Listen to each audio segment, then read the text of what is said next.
Bienvenidos a Historias Coreanas Reales. Hola a todos. La historia que les traemos hoy está llena de giros inesperados, de momentos de muchísima tensión, así que les recomendamos escuchar hasta el final. Sí, es un caso que se va volviendo más y más oscuro con cada detalle que se revela. Vamos a empezar en medio de la acción, en el clímax. Imaginen la escena. Son las 2:40 de la mañana. Llueve. El detective Kang Gil-gu y su compañero, el detective Park, están vigilando un escondite. Es un sótano en Sompadón, número 17. Un lugar que de hecho ya había sido registrado por la policía antes. Pero algo no cuadra. No. Hay una luz encendida. Y se escuchan ruidos dentro. El detective Kang mira su reloj. El segundero parece marcar el ritmo de su corazón. Y de repente, desde adentro, un sonido metálico. Sí, como si arrastraran algo. Metal raspando el suelo. Kang no lo duda. Nope. Patea la puerta. Y se encuentra de frente con la violencia. Un hombre desaliñado, con los ojos inyectados en sangre, salta hacia ellos. Sostiene un cuchillo de cocina oxidado en una mano y una botella de alcohol en la otra. Y les grita, no se acerquen. Uf. Pero el detective Kang lo reconoce. Lo mira fijamente y con una voz grave, calmada, le pregunta. Eomo, ¿eres tú, verdad? Y el tipo, Eomo, está aterrado.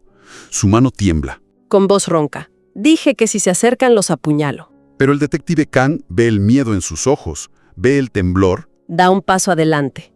Justo en el instante en que el cuchillo tiembla en la mano del criminal, Kang lo golpea. Un solo puñetazo, certero, en la mandíbula. Y el hombre cae. Se desploma. El cuchillo resbala por el suelo con un sonido metálico. ¡Qué escena! Kang se mira la mano y piensa para sí mismo.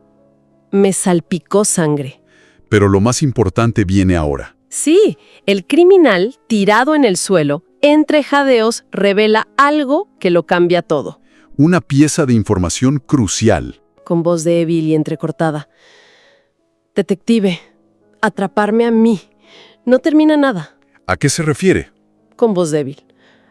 Los otros ya están detenidos, pero por robo, en la comisaría de Gangso. ¡Wow! Ahí dejamos el clímax. Para entender cómo llegamos a este punto, tenemos que volver al principio. Al inicio del terror. Exacto. Todo empieza en las madrugadas silenciosas y vacías de Gangnam, en Seúl. El detective Kang Il-gwak está en su oficina. Revisa informes, uno tras otro. Y siempre lee la misma frase.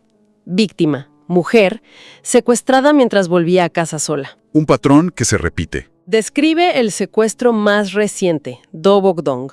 Una mujer caminando sola, un auto, un Sonata, que la sigue despacio. Y de pronto, dos hombres corpulentos que la someten. La meten en el coche, la escena del crimen, como siempre, casi limpia. Solo quedan rastros mínimos. Cinta adhesiva en la pared, un zapato perdido, la correa rota de un bolso.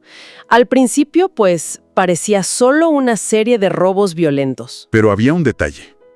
Un detalle que lo cambió absolutamente todo. Los secuestradores sabían el nombre de la víctima. Y eso es aterrador, porque no es un ataque anónimo, es personal. Lo primero que hacían era robarles la billetera y leer su tarjeta de identificación en voz alta. Su nombre, su dirección. Imagínate el impacto de eso. En ese momento no solo te tienen a ti, tienen tu identidad.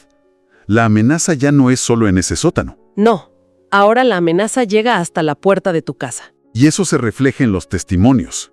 Una de las víctimas, con la voz rota por el miedo, le dijo al detective, «Detective, si los denuncio, dijeron que me matarían».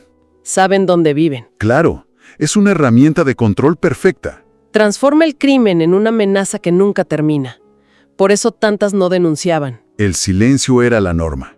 No por falta de pruebas, sino por un terror que paraliza. Y a ese terror psicológico le sumaban otro nivel de humillación. Sí.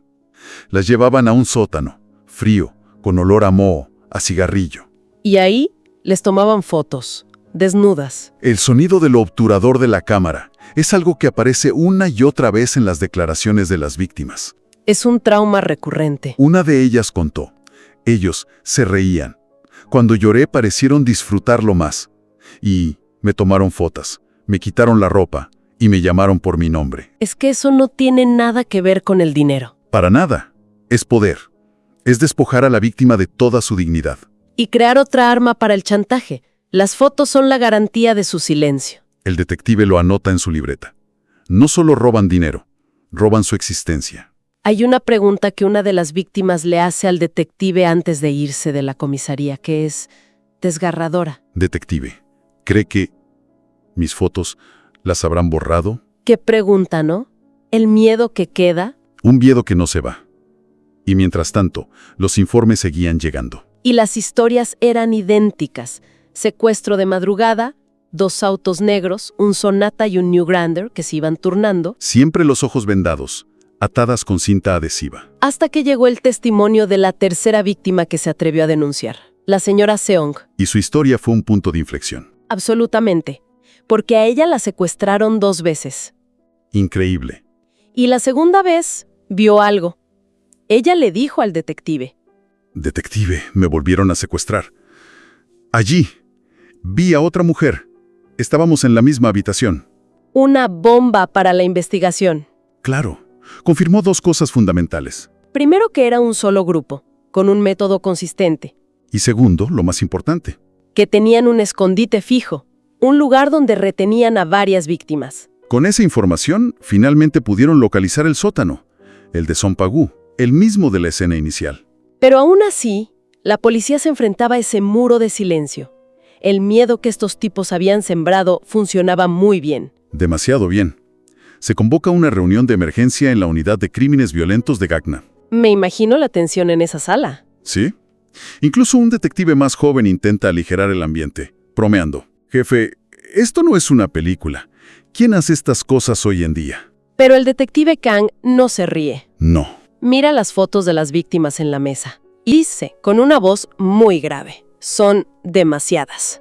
Él sabía que esto era mucho más grande de lo que parecía. Así que decide ir personalmente al escondite en Sonpadong número 17. El lugar que habían localizado. Entra y el olor lo golpea. Es una mezcla de moho, tabaco y alcohol.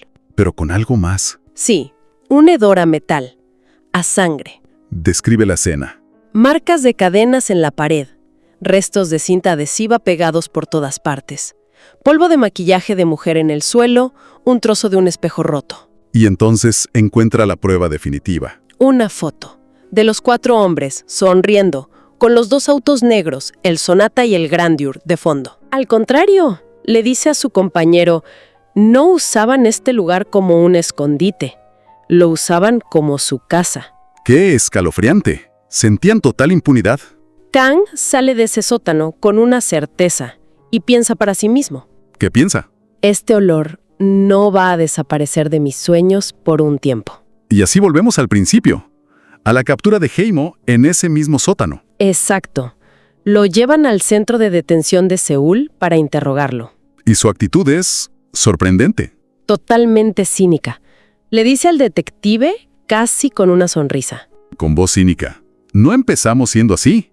Necesitábamos dinero, salones de masajes, mujeres.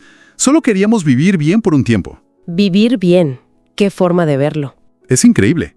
Y ahí es cuando suelta la bomba. La información que escuchamos al principio. Confirme que los 2 líderes del grupo, Lee Mo y Park Mo, ya están en la cárcel. Pero no por los secuestros. Menciona algo más. Algo que vuelve a encender todas las alarmas. Sí, menciona a una estudiante universitaria que secuestraron. Y que podría seguir viva. El detective Kang va inmediatamente a la comisaría de Gangseo para interrogar a Lee Mo y Park Mo. ¿Y qué le dicen ellos?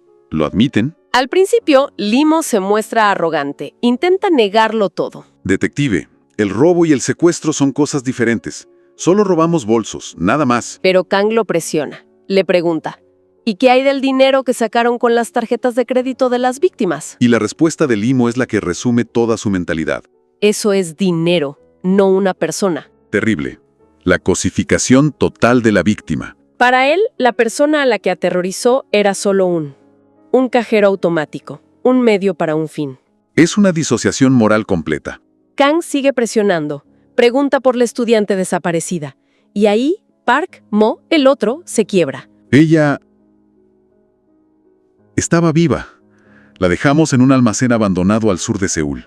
Pero añade algo más. Pero detective, cuando ella aún vivía, Nosotros ya estábamos aquí. Otro tipo fue, el último de nosotros. Aún no lo han atrapado, ¿verdad?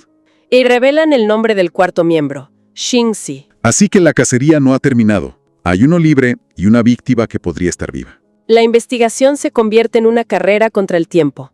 La escena final es muy tensa. Sí, otra noche lluviosa. El detective Kang espera en su auto. Recibe un aviso por radio. Han visto a Shinzi. Cerca de una torre de estacionamiento. Vacía y oscura. El escenario perfecto para una confrontación. Kang lo encuentra. Al principio, Shinzi parece que se va a rendir sin pelear. Pero el detective nota un detalle. Un tatuaje en su muñeca. La palabra Sonata. ¿El conductor? Kang le pregunta, ¿tú conducías ese auto, verdad?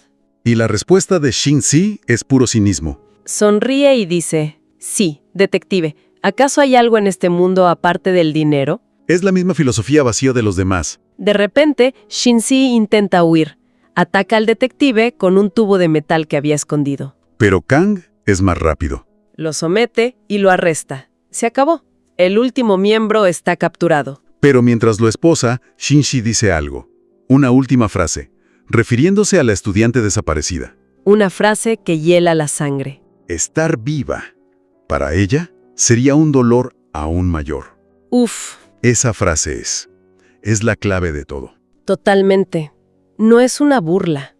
Es la declaración final de su poder. Él entiende perfectamente la profundidad del trauma que ha infligido. Tanto que considera que la muerte sería una liberación para su víctima. Es la máxima crueldad psicológica. Demuestra que no eran criminales torpes. Sabían exactamente el terror que causaban. De hecho, parece que era parte del objetivo. El dolor no era un efecto secundario. Era el fin en sí mismo. Y eso nos lleva a la última escena de la historia. El detective Kang, al amanecer, en la azotea de la comisaría, fuma un cigarrillo. El caso está cerrado. Abre su libreta. Y debajo de la nota, Shinzi arrestado, caso cerrado, escribe una última línea. ¿Qué escribe? Pero el terror aún no ha terminado. Y esa es la verdad. Legalmente, el caso se cierra. Pero, para las víctimas, Para las víctimas, el terror que sembraron en sus mentes al robarles su identidad, al fotografiarlas, al amenazar sus vidas, ese terror no se cierra con un arresto. no. El sistema judicial ofrece un cierre procesal, pero no puede borrar esas cicatrices. El verdadero crimen, en este caso, fue la implantación deliberada de un miedo que perdura. La historia que acabamos de escuchar nos muestra el lado más oscuro de la naturaleza humana.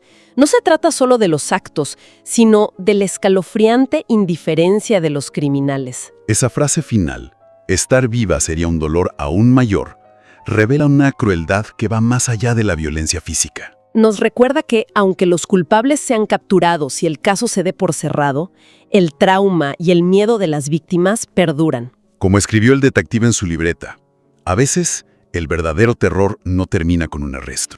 Es una reflexión sobre la justicia, la memoria y las cicatrices que el mal deja en la sociedad.